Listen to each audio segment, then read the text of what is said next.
There's a famous quote by former CEO of Procter & Gamble. They said, like, if we have one of the 20 great engineers in-house, there's probably 200 as good or not better than them that are outside of our four walls. We are a corporate innovation management firm. We help large organizations in their innovation efforts. So that could be anything from helping set up their innovation strategy to actually help them run open innovation program. There is a big misconception when it comes to innovation is that many corporate think that innovation is this just cool word just for branding. It's not just, it's not a theater or anything. It's more like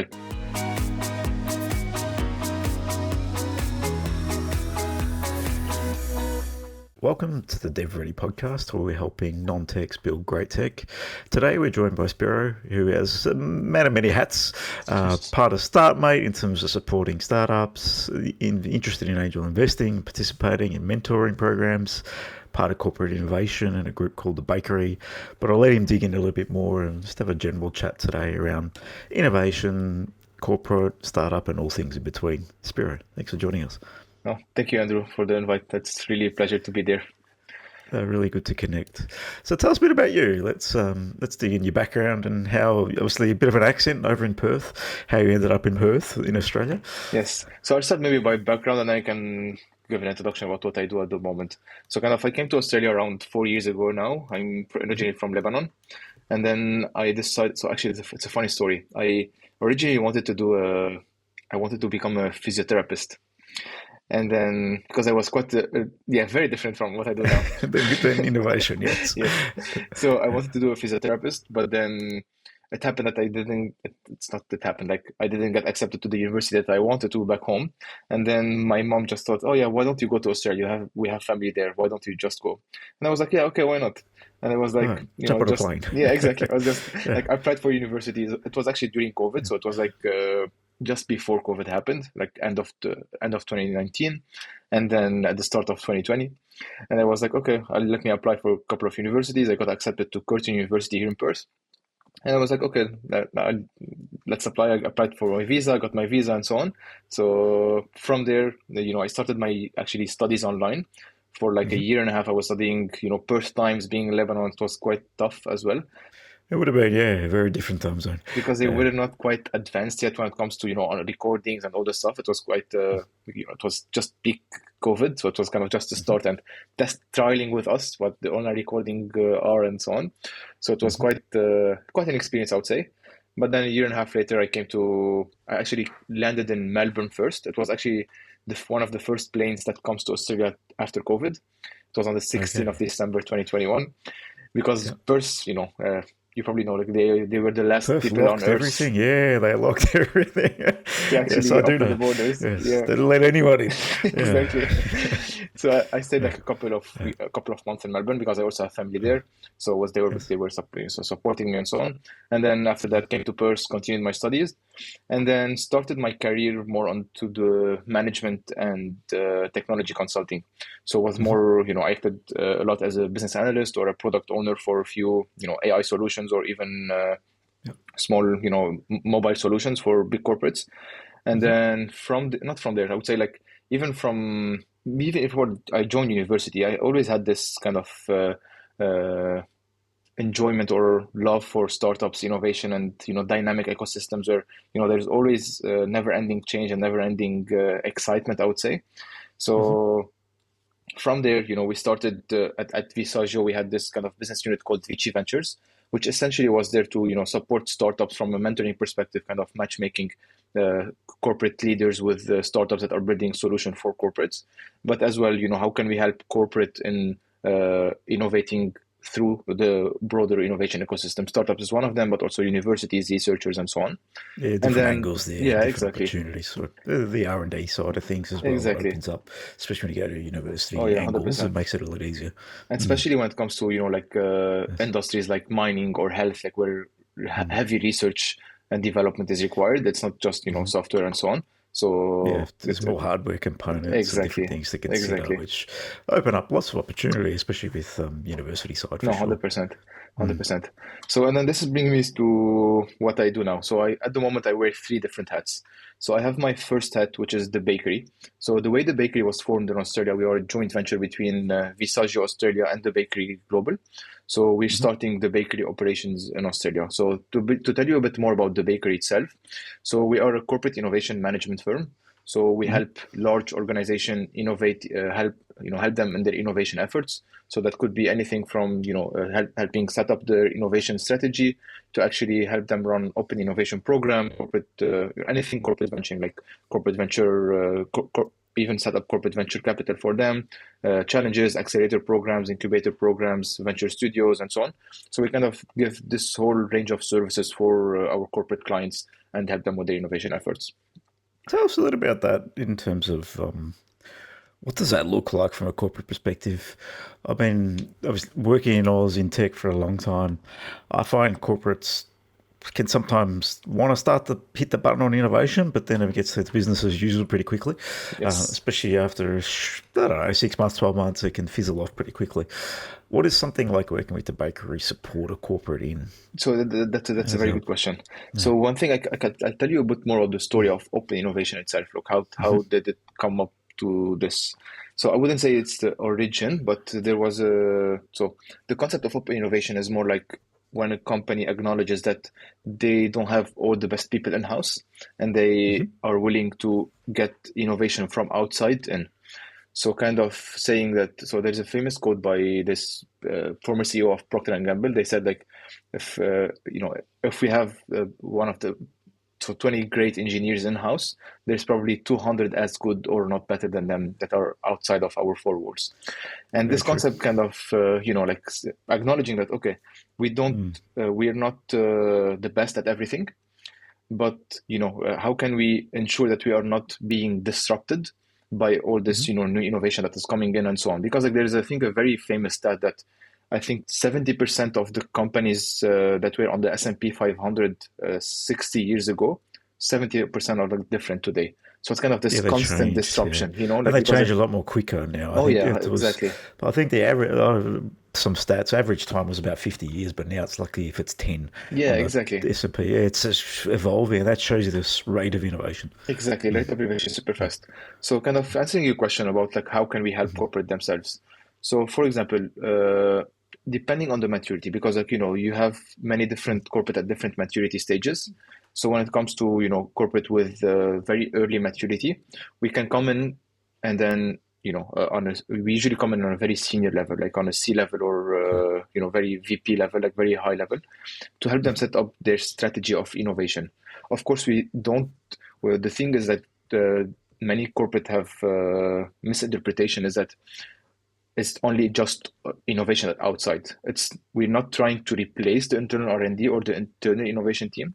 It's more how can we amplify it and how can we combine all this innovation effort to create a proper innovation engine. So for a corporate that is not very mature when it comes to their innovation, so we can come and understand, so help them better put together a proper innovation strategy. And then something that I want to mention here as well, so sorry to kind of keep interrupting that, is that there is a big thing around innovation being a buzzword. And I would say it is a buzzword, and it's like a very massive word. In saying that, there's a very can mean so much, can't it? Exactly. And I think innovation is seen as probably this big thing, but finite, incremental improvement, it can still be innovation and still make a big difference especially in a corporate environment. 100% that. It's exactly that. And then when it comes to like there is a big misconception when it comes to innovation is that many corporate think that innovation is this just cool word, or just we're doing innovation theater just for branding and marketing and so on. But in many other places around the world where the innovation is very mature, it's not just it's not a theater or anything. It's more like a strategy for growth. So we're using innovation or open innovation to actually grow and actually secure a bigger market, compete with our competitors, and grow overall. And it's not just we're doing this cool accelerator program just to sound good on LinkedIn or whatever. It's more like it's actually something that they use to grow their business and grow their revenue, customer base, and market, and so on. I think it's important. I've been around corporate technology delivering different solutions in the space, and I won't name names, but one of the specific innovation programs within the corporate was one of their KPIs was how many workshops are we running a month?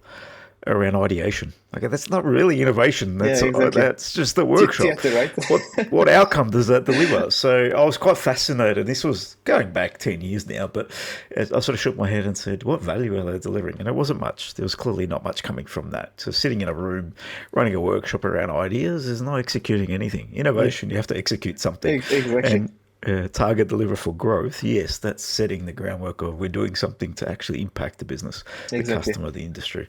And even it doesn't have to be like, straight away, because like as you mentioned, like there is many different horizons of innovation. There's this kind of incremental innovation that's kind of on the for the day-to-day business, and improving the current core core delivery of the business.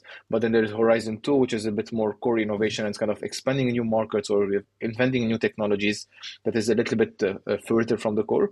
And then there's this, radical innovation, which comes at Horizon 3, where, you're talking about, completely new invention or completely new market. Like, for example, Airbnb creating the new market of renting your own house, or Netflix creating the new market of watching at home or whatever. Like this kind of and radical generally, innovation. corporates are not set up for Horizon 3. Generally not.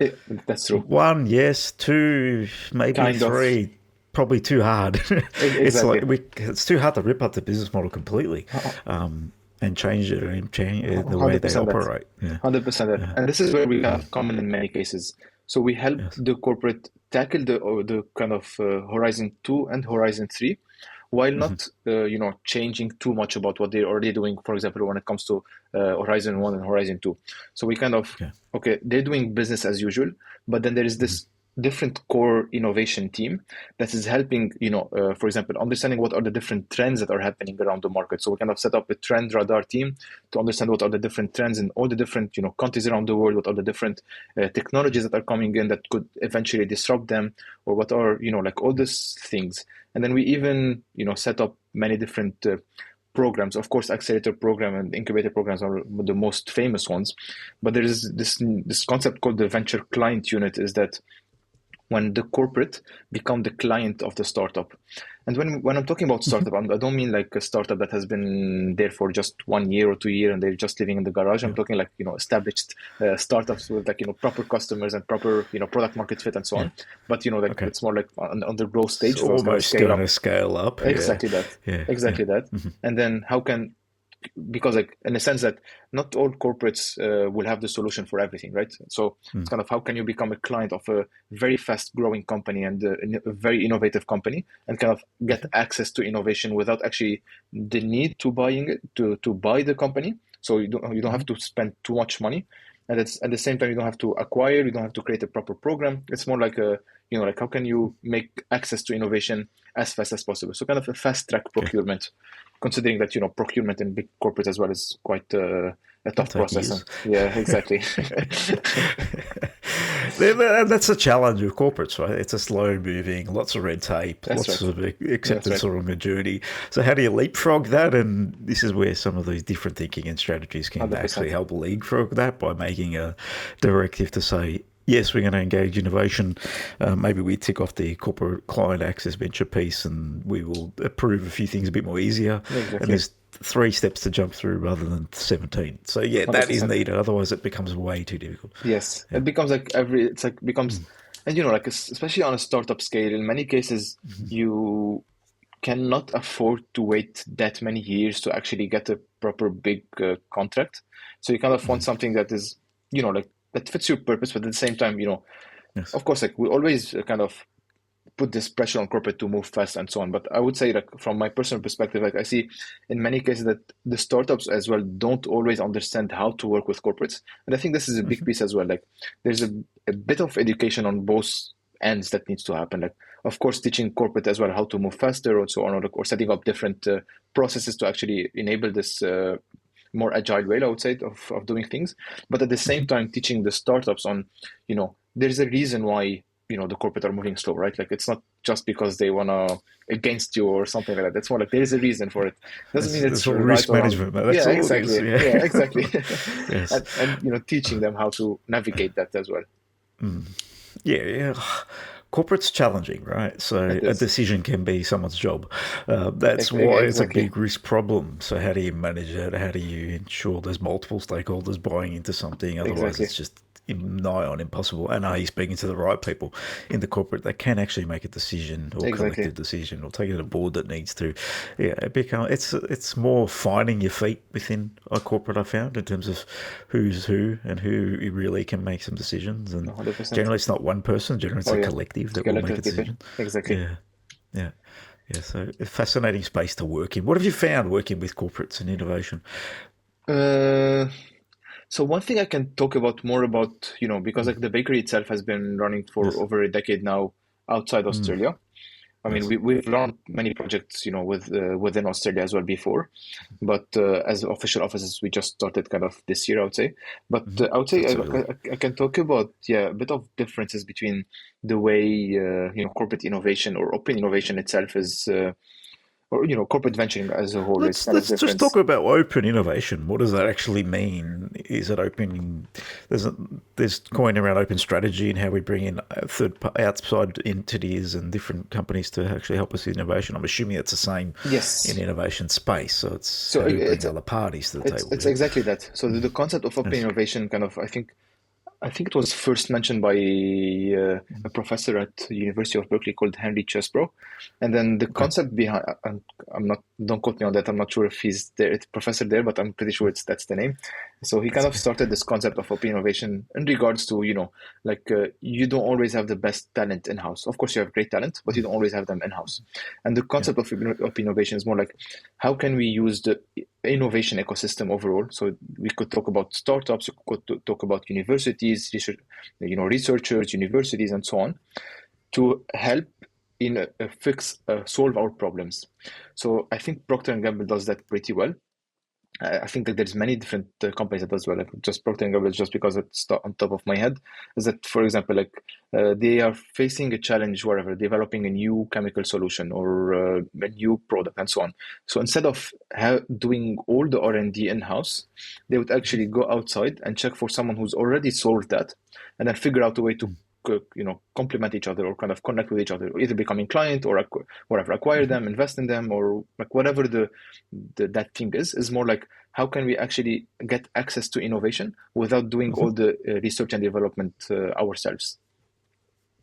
So that's kind of like a very brief description It's of obviously speeds up the process oh yeah, clearly, 100%. de-risks it as well, so it does make a lot of sense in and terms and of how that's you and might that's the frame thing. it. So we're saying that it de-risk it a lot, when it is common sense. But in many cases, there is Yes. this massive misconception that we're doing it with a so-called startup just because they call themselves startup. That we're dealing so that might be super risky and so on. Increase But the it's risk. yeah, Yeah. but it's actually Okay. the exact opposite. Yes. Like it's more like you're already dealing with someone that has already a product that's already found product market fit, that's already kind of already have customers, already a proper running business, and you're not even investing this 2 years of time of doing research and development, and you Yeah, kind of there's a are big cost to outsourcing that. that exactly, and you kind of Yeah. it's much more de-risk than actually doing it Okay. yourself. Yep, makes sense. In terms of in the model of the bakery, is it also? I'm not sure what the framework it looks like or how it's described. Where innovation or corporate has a problem and then they put it out to market, they start to bring in potentially different startup groups around it, and that's that corporate venture sort of model. What does that look like in the concept and the structure of the bakery? So that's a very good question Yeah. because there is many different models, I would say, of how can a company apply Yes. open innovation to their businesses. So one of them that you just mentioned about is the kind of open innovation challenges. So this is kind of a more traditional way of getting core from startups. So let's say I'm a big mining company or whatever type of company. I have a problem in decarbonization. Let's say it's a very big topic at the moment. So I come in and then we as the baker we come in, we kind of deep dive into the problem. We kind of divide it into a different problem statement because decarbonization itself is a massive word, right? Like there is many different Definitely. Big aspects to topic. it. Exactly. Yes. So there's many Yeah. different aspects to it and many different ways of solving that, or many different problem statement within decarbonization. So where we come in as the bakery, for example, in that particular case, we come in for the corporate client. we kind of do a massive internal analysis of, okay, what's happening inside, what are the different problem, and we kind of divide the problem into specific problem statements. Once we do that, one way of doing it is, open innovation calls or open innovation challenges. So we have this problem statement. We go kind of outside the corporate and say, okay, we have this particular problem, and we are looking for solutions that are solving this type of problem. And we kind of have, like a proper definition of the problem, proper description of everything that's happening. And then startups would come in, or it doesn't have to be just startup, like especially, for example, in mining tech or health tech or things that requires innovation. Could be supply to the space. Exactly. Yeah, it could be hardware and so on. Expertise. Yeah, of course. 100%. So they come in and then they apply for that. And then what we would be doing in the background is that, okay, we are kind of assessing all the different solutions. We are running all this demo night or demo days for that. And then, of course, that's with the client themselves to kind of get to the best solution that can eventually become, a client or become, a customer of like whatever the deal would end up working at. And then, so we kind of, that we'll be doing on the back end. But then where we help as well is that because there is a massive thing called, I would say, more the proof of concept graveyard, because there is lots of, all of these corporate that, okay, we're doing innovation and so on, but like, and we're getting all these startups from all around the world and doing all the stuff and so on. But then, okay, but there is this, okay, we're doing a proof of concept, but then everything dies then, and then nothing actually gets implemented. We don't see this massive value. So this is where kind of we help as well. Yeah, okay, all right. So kind of integrating the gap between, we have a proof of concept now, how do we actually scale this and make this a product offering or put this into the operation? And that's a more difficult task than generally the proof of concept. It is a much more difficult task because like you kind of need to understand the both worlds, like the startup world and how they operate, what the agility and so on. But at the same time, you need to understand the corporate world and all the politics and all the things that happen in the corporate. So kind of we help them as well with that process. So kind of coming back to the question. So one of them is corporate, the open innovation challenges. The other thing is that what we do is, incubators, for example.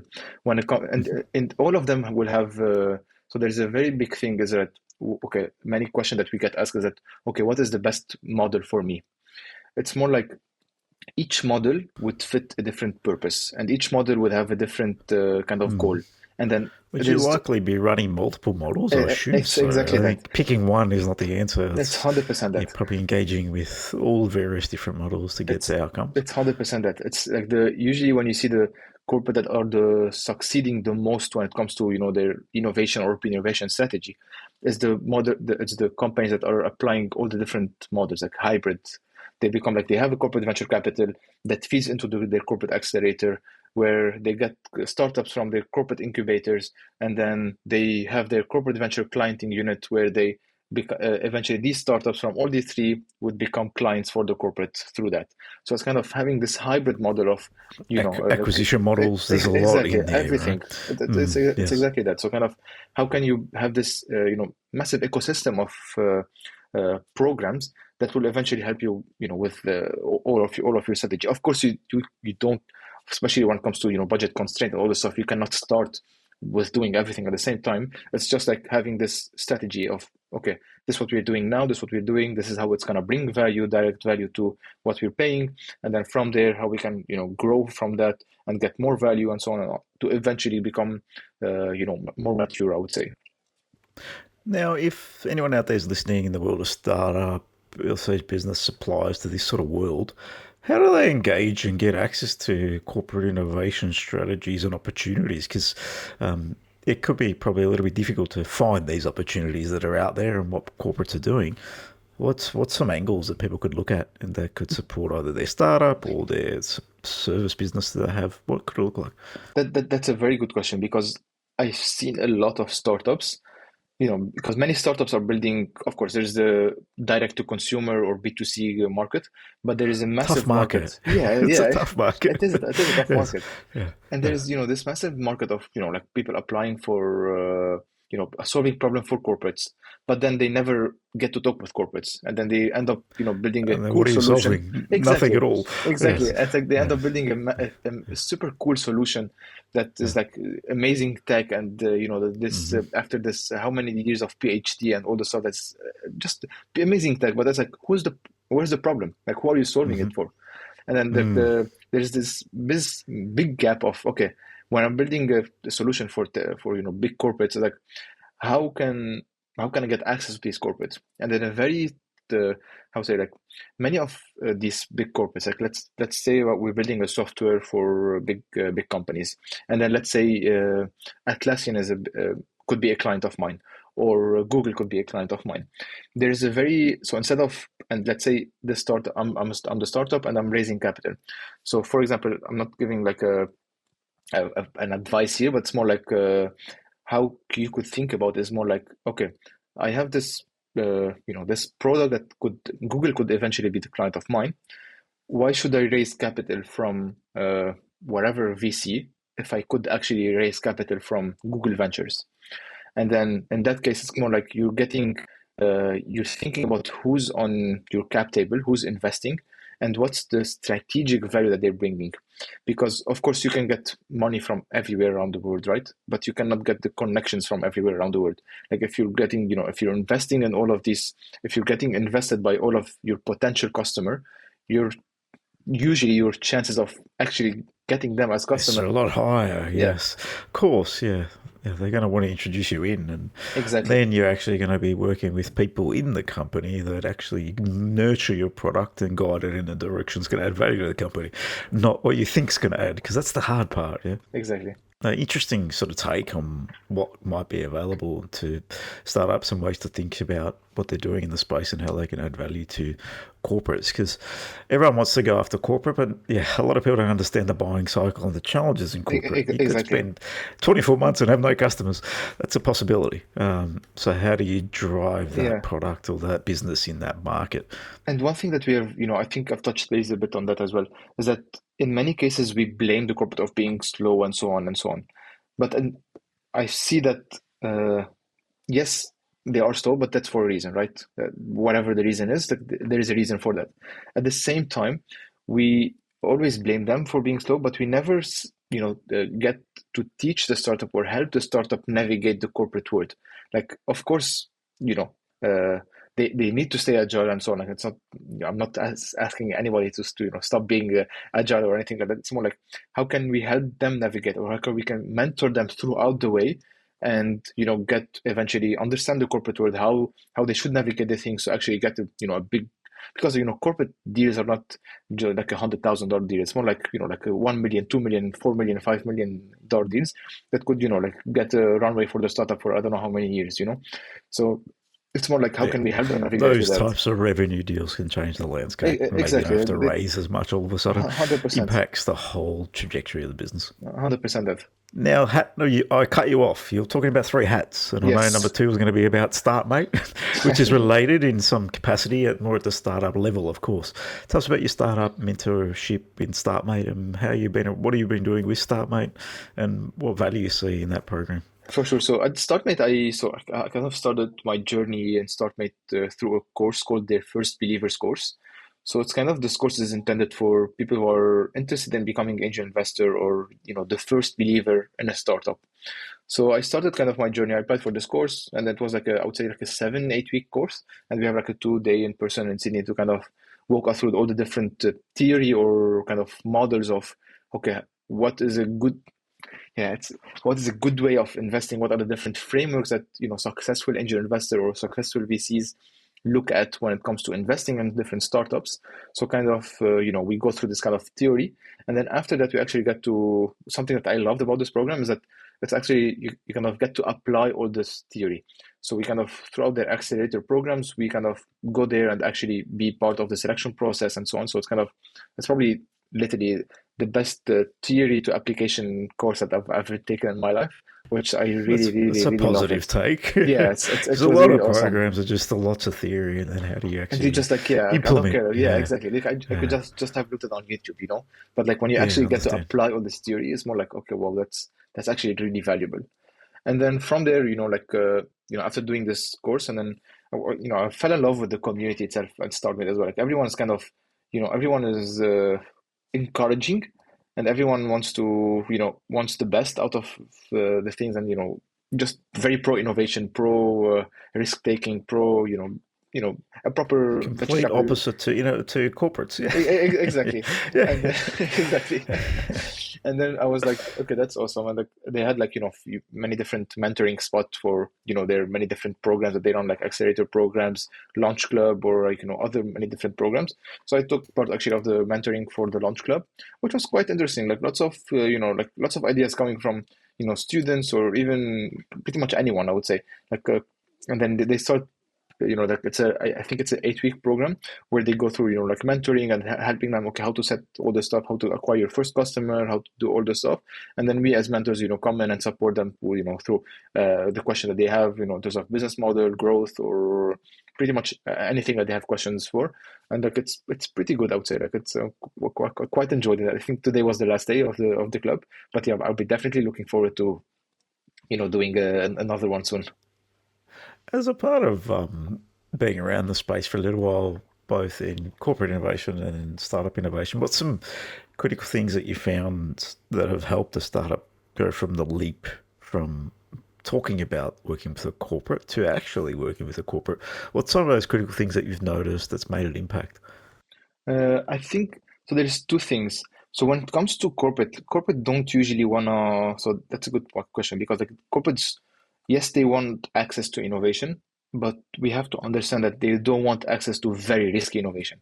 So they're not gonna just come in to a startup that doesn't have any users or doesn't have anything, and they just go in and invest, or becoming their customers.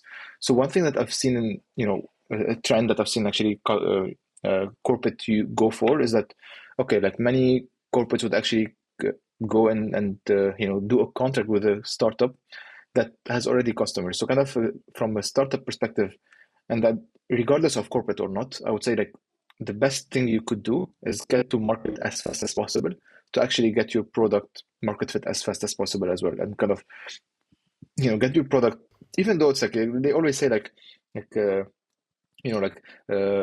don't wait until your product is perfect and so on. But it's actually true. Like if you don't have to wait for your product until it's very perfect or very amazing and all the aspect without talking to any customers. No such thing as perfect, Yeah, especially exactly. in tech. It's impossible. 100%. What perfect actually means, if you think about it, is nothing will ever change. It's just the way it is, and it'll stay that way for the next indefinitely, effectively. That's what perfect means, and that's not reality of anything. Especially in tech.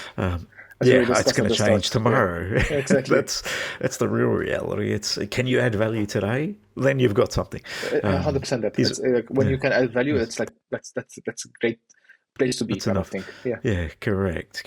Okay. So get to the point of adding value. Find customers as quickly as possible. De-risk it for the corporate. That's what you're saying. Yeah. Exactly. That's good advice in terms of how you might actually start to access some bigger accounts. They want to look at who you're working with, and it's like anything. It's how long you've been around, who are you working with, Exactly. is it tech proven? Good track record kind of thing. Because imagine you're selling a product to a corporate, and then you eventually go to the procurement process, and the procurement say, "Oh, why are you guys investing in these guys that have 2 customers? And then why not go with these guys that have, like 100 customers, and they have been around for whatever, 3 years with, already an established business kind of thing." Of course, it's always this risk. Job. Exactly. And Right? that's not something, if you're selling to a small, medium business, they're not doing that level of granular investigation either. No, they just so do it. that's the difference, right? Exactly. So there's one person making a decision. There's not a process of decision making. So it's very, very different. Yeah. No, exactly. And yeah, exactly. And I think I can touch base now on my third habit, which kind of ties back onto everything else as well. So one thing we started, I'd say, at the end of last year, is the corporate innovation series.